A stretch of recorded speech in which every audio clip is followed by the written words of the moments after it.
میں نے حدیثیں پڑھی نہیں، لیکن چونکہ قرآن کریم میں دلچسپی تھی اور محبت تھی تو میں نے خوب سمجھنے کی خاطر نہایت غور سے پڑھا، لیکن قرآن مجید سے اور چند حدیثیں جو کہ میں نے سن رکھی ہیں اس لحاظ سے کہ میں حضرت رسالت مآب صلی اللہ علیہ وسلم کو رحمت للعالمین سمجھتی تھی کیونکہ انہوں نے اپنے چچا کے قاتل تک کو معاف کیا تھا۔ سمجھا جائے تو یہ معاملہ انتہائی اہم تھا اور مارنے والا بھی کافر تھا، اور بوڑھی عورت والا قصہ بھی ذہن میں تھا، اور نبی کریم صلی اللہ علیہ وسلم متعلق چند ایسی حدیثیں بھی سن رکھی تھیں کہ معاف کرنے والے اللہ کو بہت پسند کرنے والے، اس لحاظ سے حضور صلی اللہ علیہ وسلم اللہ کے محبوب تھے۔ لیکن آج جب میں نے یہ سنا کہ حضور صلی اللہ علیہ وسلم اپنی ذات پر برا بلا کہنے والوں کا سر قلم کروا دیتے تھے تو عجیب لگا اور یقین بھی نہیں آیا۔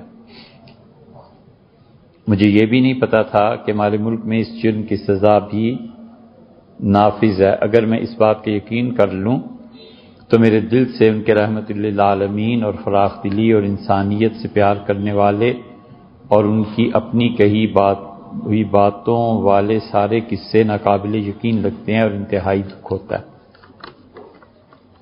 بڑے مجموعی اعتبار سے اس مسئلے پہ ہم کئی مرتبہ گفتگو کر چکے۔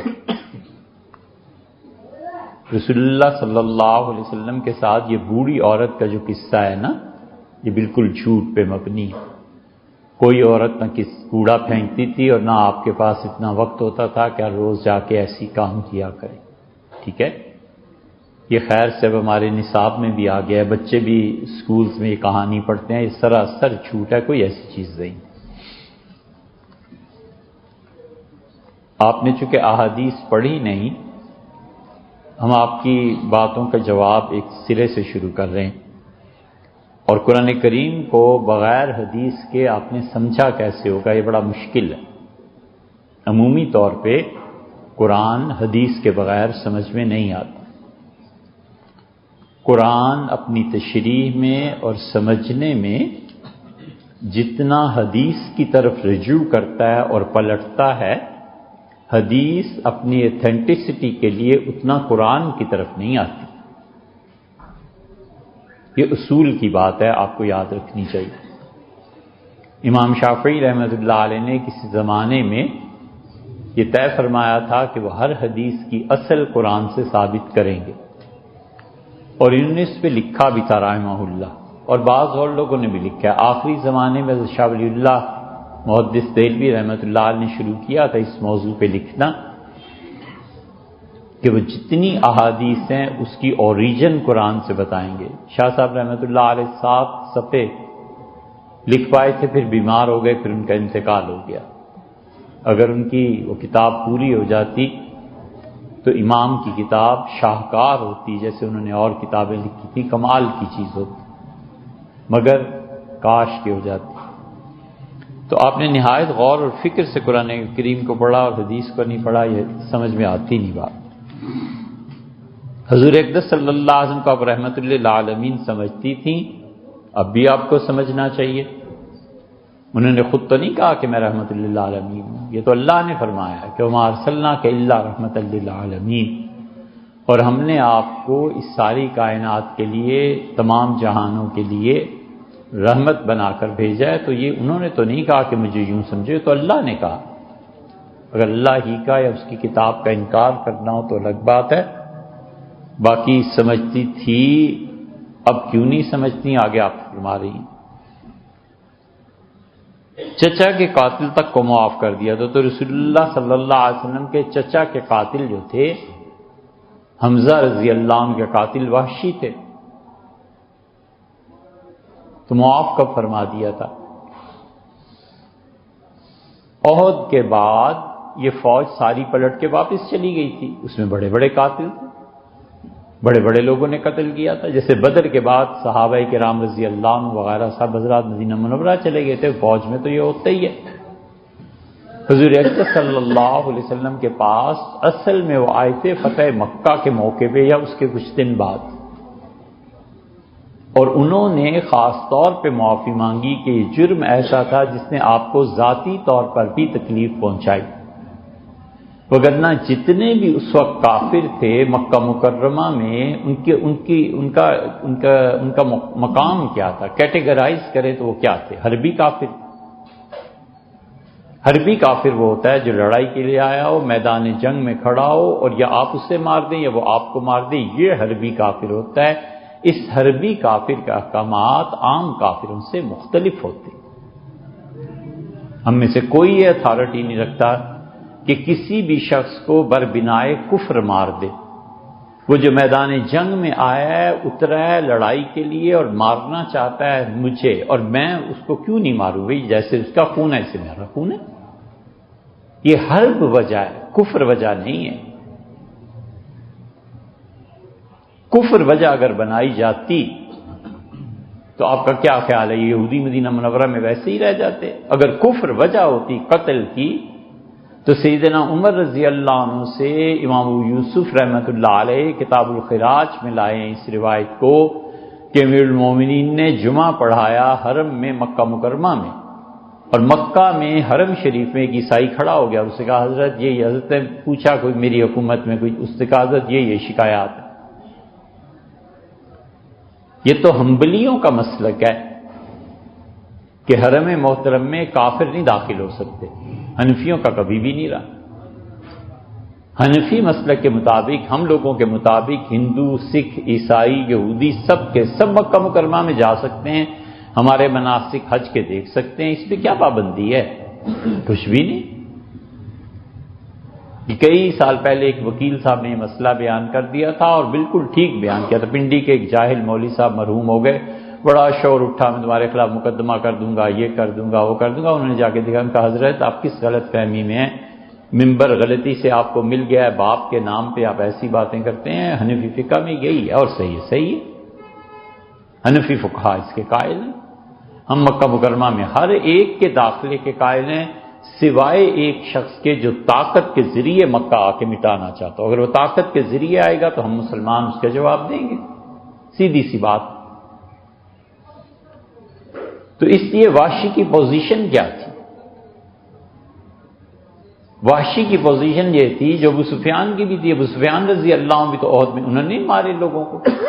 حضور اقدس صلی اللہ علیہ وسلم نے جب سارے اہل مکہ کو معاف کر دیا، مکہ آپ نے کس ذریعے سے فتح کیا تھا؟ جبرن یا رسول اللہ صلی اللہ علیہ وسلم نے فتح سے اسے فتح کیا؟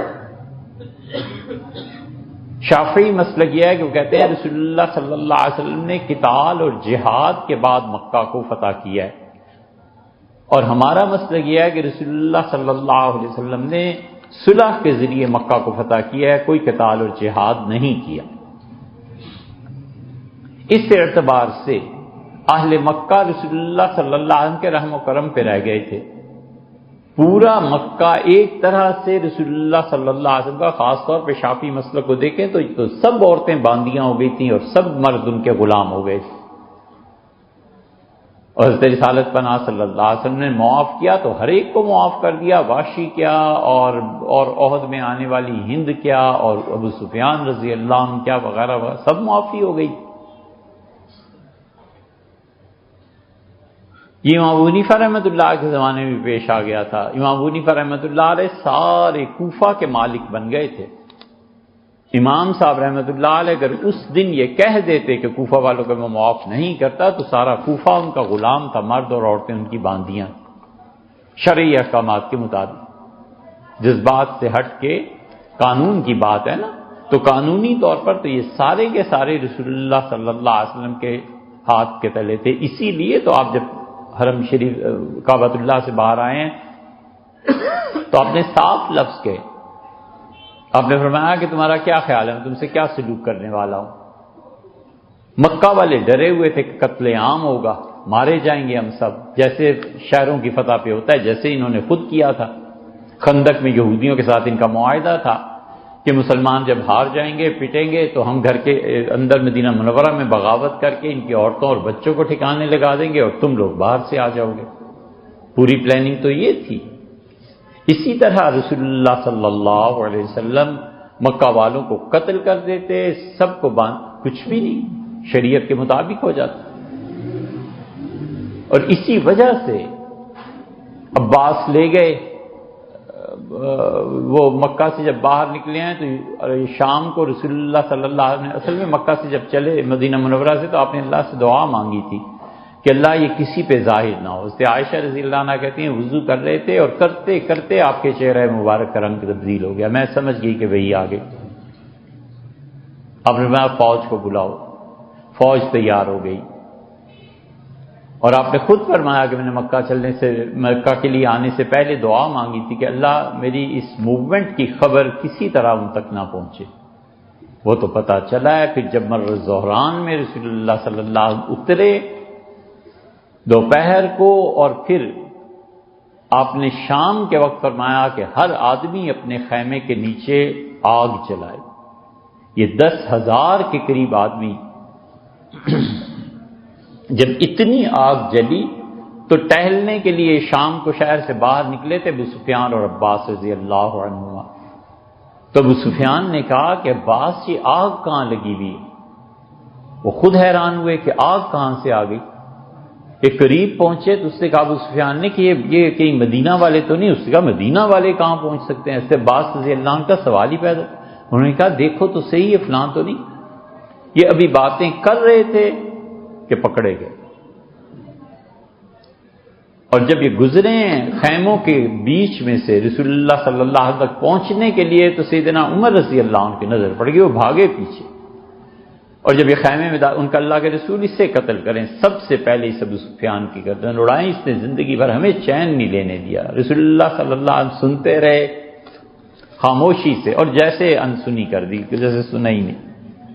اور عباس رضی اللہ عنہ بار بار کہتے رہے کہ بھتیجے اسے معاف کر دیں، بھتیجے میں اسے لے کے آ، بھتیجے میں تمہارا چچا ہوں، یہ کر دیں یہ کر دیں.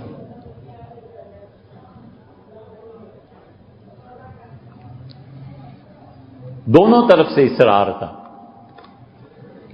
تو رسول اللہ صلی اللہ علیہ وسلم نے فرمایا ابو سفیان میں نے تمہیں پناہ دی، ختم قصہ.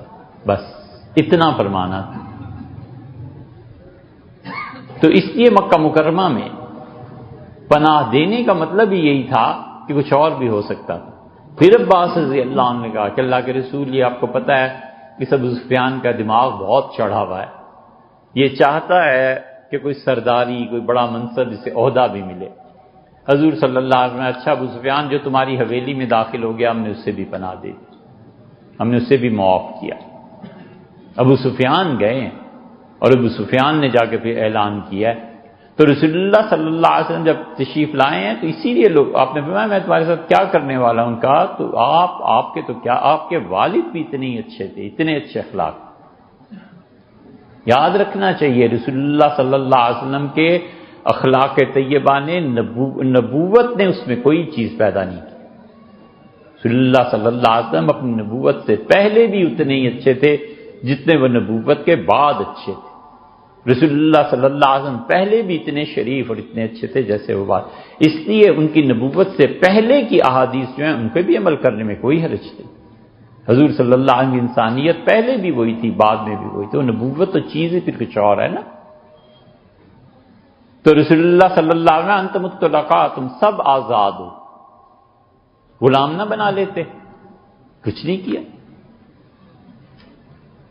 اور پھر اعلان فرمایا آپ نے فرمایا کہ من دخل دار ابی سفیان فهو آمن، جو ابو سفیان کے گھر چلا جائے گا ہم نے اس سے پناہ دی. آپ نے فرمایا جو ہتھیار پھینک دے ہم نے اس سے پناہ دی، جو حرم شریف میں آ جائے میں نے اس سے پناہ دی، فلاں کو پناہ دی، فلاں کو پناہ دی. 9 آدمی رہ گئے تھے. فرمایا ان سب کو اگرچہ بیت اللہ کے پردوں میں چھپے ہوئے ہیں تو بھی قتل کیا جائے گا. اس کی تفصیل ابن قیم نے زاد المعاد میں لکھی ہے، وہاں دیکھ لینی چاہیے. تو اس لیے رسول اللہ صلی اللہ علیہ وسلم سے خاص طور پہ جو وحشی نے آ کے پناہ مانگی تھی نا، اس کی وجہ یہ بھی تھی کہ قلب مبارک پر اس کا بہت اثر تھا. رسول اللہ صلی اللہ علیہ وسلم بہت محبت کرتے تھے حمزہ رضی اللہ عنہ. نبی کریم صلی اللہ علیہ وسلم کی زندگی پہ جو چیزیں غالب بالکل جن پھولوں میں وہ چھپے ہوئے تھے ان میں ایک محبت تھی، بہت محبت. جب یہ سنا کہ ذات پاک کو برا کہنے والوں کا سر قلم کرا دیتے تھے رسول اللہ صلی اللہ علیہ وسلم کی ایک تھی ذاتی حیثیت اور ایک تھی رسالت کی حیثیت. جو آدمی رسالت کو برا کہتا اس کے ساتھ کیا سلوک ہونا چاہیے تھا، اور جو ذات شریف کو برا کہتا اس کے ساتھ کیا سلوک کیا ہے. دونوں میں آپ نے فرق نہیں فرمایا بیٹے، دونوں میں آپ فرق کریں. ایک آدمی کہتا ہے میں حضور صلی اللہ علیہ وسلم کو مانتا ہوں، نہایت شریف تھے، یہ تھے لیکن پیغمبر نہیں تھے. آپ کیا کہتی ہیں، اس کا حکم کیا لگنا چاہیے؟ اور ایک کہتا ہے کہ حضور اقدس صلی اللہ علیہ وسلم کو میں پیغمبر مانتا ہوں. دونوں میں فرق ہو گیا نا. اس میں سب سے اچھا یہ ہے کہ آپ اسلامی نظریاتی کونسل نے شاتم رسول پہ جو بحث لکھی ہے اس وقت کی نظریاتی کونسل میں، اس میں مفتی محمد رفیع عثمانی صاحب دارالعلوم کراچی کے جو مفتی ہیں اور صدر بھی ہیں، اللہ تعالیٰ سلامت رکھے حضرت کو، ان کا فتویٰ ڈیٹیل سے پڑھ لیجیے. بس وہ فتویٰ ہے جو قابل عمل، تاکہ اس توہین رسالت کے قانون کا جو غلط استعمال ہوتا ہے اسے روکا جا سکے. اور کوئی بتانے والا نہیں ہے اس حکومت کو، کوئی رہنمائی کرنے والا نہیں ہے کہ آپ اسے پارلیمنٹ میں لے آئیں، اس کے مطابق آپ قانون بنا دیں، جان چھٹے ان ساری مصیبتوں سے.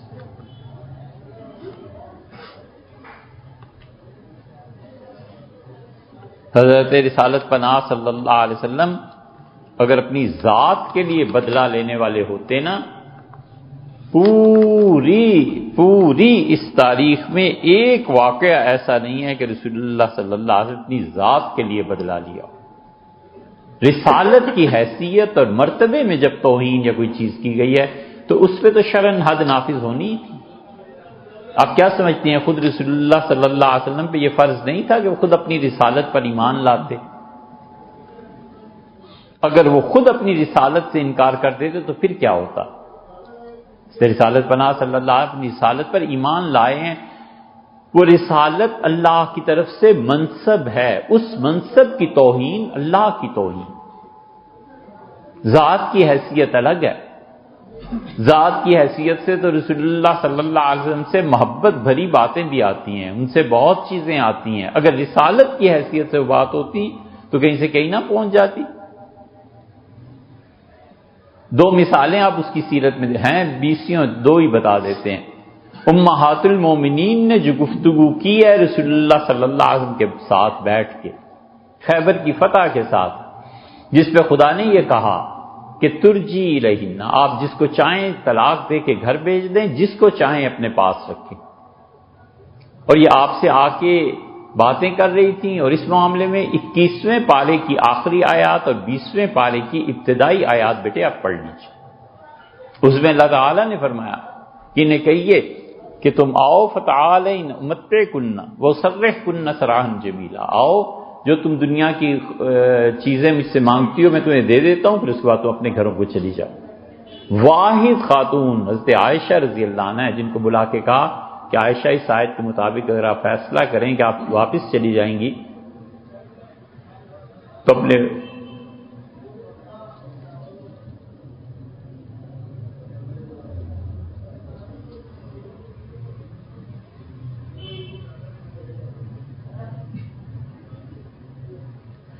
والد سے ضرور پوچھ لینا. یہ بے پناہ محبت تھی حضور صلی اللہ علیہ وسلم سے عائشہ رضی اللہ عنہ سے.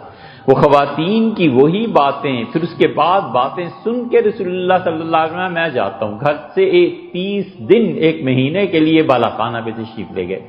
سیدنا عمر رضی اللہ عنہ نے کہا یہ اللہ کی دشمنوں کیا باتیں تم کر رہی ہو رسول اللہ صلی اللہ علیہ وسلم سے. بڑے سخت جملے بولے، اور رسول اللہ صلی اللہ علیہ وسلم کی اہلیہ میں سے بھی ایک نے جواب دیا. اس کا عمر تمہیں کیا غرض ہے اس سے، یہ ہمارے گھر کا اپنا معاملہ ہے، آپ کیوں بول رہے ہیں اس میں. اسی لیے سیدنا عمر رضی اللہ عنہ کو شدید تشویش تھی، اتنی زیادہ کہ بخاری میں آتا ہے کہ وہ کہتے ہیں ایک دن میں دکان پہ جاتا تھا، ایک دن میرا دوست دکان پہ جاتا تھا، شام کو حساب کرتے تھے. ایک دن رسول اللہ صلی اللہ علیہ وسلم کی مجلس میں ایک ترتیب مقرر تھی، تو میں لیٹا ہوا تھا گھر میں اور آ کے اس نے دروازہ کھٹکھٹایا. میں نے کہا کیا ہوا ہے؟ اس نے کہا، میں نے کہا یہودیوں نے حملہ کر دیا ہے. اس کا اعظم من ذالک، عیسائیوں نے. میں نے کہا، اس نے کہا ہرقل عیسائیوں سے بدتر چیز ہو گئی ہے، حضور صلی اللہ علیہ وسلم نے ساری بیویوں کو طلاق دے دی. میں نے کہا ہائے حفصہ، میری بیٹی تو اتنی بد نصیب ہے، حضور صلی اللہ علیہ وسلم کے ساتھ نہیں نباہ کر سکی۔ میں بھاگا مسجد نبوی میں، بلال کھڑے تھے، میں نے کہا بلال میرا بتاؤ، تو بلال گئے اور کہا آرام فرما رہے۔ پھر میں تلاوت کرنے لگا، پھر میں نے کہا بلال میرا بتاؤ، پھر میں نے کہا، اس کا میں نے بتایا نا آرام کر رہے ہیں۔ میری گفتگو سے اٹھ بیٹھے، آواز دی کہ عمر کو بھیجو۔ عمر، میں گیا تو میں نے پہلا لفظ یہ کہا کہ اللہ کا کننا، آپ نے سب بیویوں کو طلاق دے دی؟ تو حضور صلی اللہ علیہ وسلم ہنس پڑے، فرمایا نہیں میں نے تو نہیں۔ میں نے کہا پھر آپ نے فرمایا میں 1 مہینے کے لیے ان سے الگ ہو کے آ گیا ہوں عمر۔ تو لمبی حدیث ہے، اس کے آخر اس میں جو طلاق کا مسئلہ ہے نا کہ طلاق دے دی، یہ کچھ باتیں تو ہوئی ہیں جو آتی ہیں کتابوں میں، انہیں اور رسول اللہ صلی اللہ علیہ وسلم کی بیویوں کی باتیں ہیں یار، وہاں رسالت نہیں ہے، وہاں شوہر ہیں، وہاں محبت کرنے والے ہیں۔ اب اس حدیث کو کہیں گے ابن ماجہ میں آئی ہے، حضرت فاطمہ رضی اللہ عنہ آئی بہت غصے میں، بیٹی ہے نا، حضور صلی اللہ علیہ وسلم فرماتے تھے بضعۃ منی، میری تو یہ جان ہے، میری بیٹی میرے جسم کا ٹکڑا ہے۔ فرماتے تمہیں پتہ نہیں ہے جو فاطمہ کو تکلیف دیتا ہے، مجھے کس سے کہا تھا؟ سیدنا علی رضی اللہ عنہ سے کہا، علی تمہیں پتہ نہیں ہے فاطمہ کو جو چیز تکلیف دیتی ہے مجھے بھی، جو فاطمہ کو خوش کرتی ہے مجھے بھی خوش کرتی ہے۔ بڑی محبت، غصے میں وہ آئی ہیں کہ کوئی بات ہوئی تھی ایسی۔